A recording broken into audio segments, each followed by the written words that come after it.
Hello, everyone. Welcome back to World Citizen, where we give a global perspective on issues that are affecting you. If you watched Ukrainian President Volodymyr Zelensky's address to the U.S. Congress back in March, you may recall that he placed particular emphasis on the city of Bakhmut, promising to hold the line at all costs, and even presenting the Congress with a Ukrainian flag bearing the signatures of military personnel stationed there.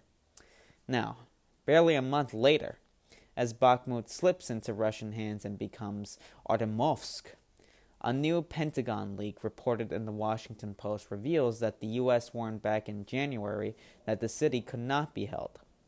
All the men and women who signed Zelensky's flag, at least those who are still alive, are probably wondering, what was it all for?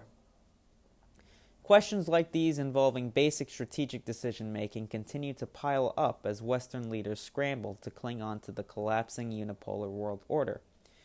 Yet as new documents continue to drip out from the Pentagon, which can't be trusted to change a leaky diaper at this point, it becomes more and more clear that these leaders are wasting their time.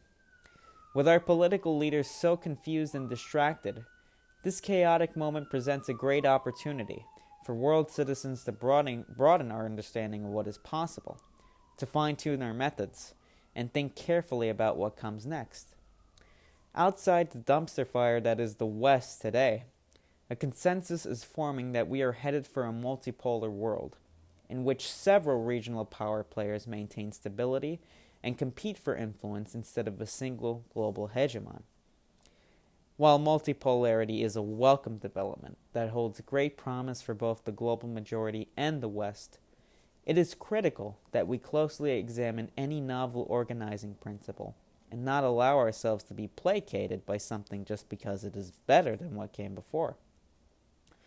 Looking at the geopolitical landscape today, we see a multi-layered system of hegemony and exploitation. Europe continues to suffer under Anglo-American military occupation, economic imperialism, and barely concealed war crimes as reported by Seymour Hersh. Yet the European Central Bank in Frankfurt continues to impose its own system of vicious austerity against its own member states, notably Greece, extracting their wealth and hindering their development. In this context of small fish being preyed upon by big fish, who are in turn preyed upon by the colossal fish, we must ask, will a multipolar world order deliver full sovereignty for all nations, or merely protect the regional powers, the US, China, Russia, from each other and leave the rest to fend for themselves? And this is not the only major concern with the heralded multipolar world order. All of us are members of the same global community that is the human race, and it is our sacred birthright to live in harmony with all of our brothers and sisters around the world, to learn from each other, and experience each other's culture. The danger of a multipolar world is that it will turn into a balkanized world, with various blocks of nations separated by a new system of iron curtains erected by the regional hegemons, likely in concert with each other, to maintain this new status quo. In this segmented world, it is unlikely that proposals such as the late economist Lyndon LaRouche's World Land Bridge will become reality. Is this really the best we can do? Around the world, we are starting to see the seeds of something beyond multipolarity. In an earlier episode, we had discussed French President Emmanuel Macron's call for what he termed strategic autonomy from the U.S. The massive wave of protests in France, while in opposition to Macron himself, only underscores that the French people are ready to reclaim their sovereignty. Similar protests in Canada and the Netherlands suggest that the cause of sovereignty is quickly spreading across the West, and even in Germany. The impotent political establishment that has served Washington's interests for decades may finally be giving way.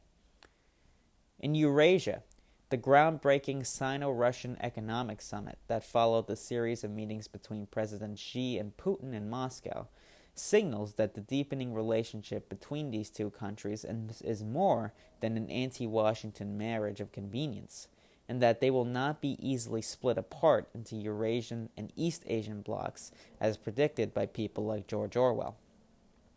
As China continues to expand its Belt and Road Initiative, The growth in physical economic output among the member states has the potential to create economic linkages that will be resistant to any geopolitical developments of the unipolar or multipolar variety. Yet even with all of this potential, political leaders seem to lack the language to describe any system that can transcend the idea of one or more poles, so they fall back on the idea of multipolarity. Writing for the Executive Intelligence Review Daily Alert, the EIR editor Dennis Small proposes, quote, neither unipolarity nor multipolarity, but a world community of principle. He draws upon the ideas of people like Gottfried Leibniz and Nicholas of Cusa, in explaining that the multipolar world order is in fact based on the same foundational premise as the unipolar, that man is ultimately just a beast, which must be tamed to bring about order in the world. The difference is that with unipolarity, order is maintained via an all-powerful Leviathan, whereas multipolarity opts for a social contract to keep everyone in line. Mr. Small urges us to think beyond these limits and imagine a world order based on the premise that mankind is in fact intrinsically good, in line with Helga LaRouche's 10th principle and her 10 fundamental principles for a new security and development architecture. What might this look like in practice? In a multipolar world, countries looking for investment in their physical economic development would be forced to choose between patrons, either go with the IMF and the World Bank, or with China, or perhaps someone else. If we can go beyond multipolarity, might we one day see investment pouring into developing economies from all corners? Engineers from America, China, Russia, Europe, India, and elsewhere, working side by side on the same development projects all over the world. It is up to us as world citizens to make this possible. This is kind of Thistlethwaite with your World Citizen Update.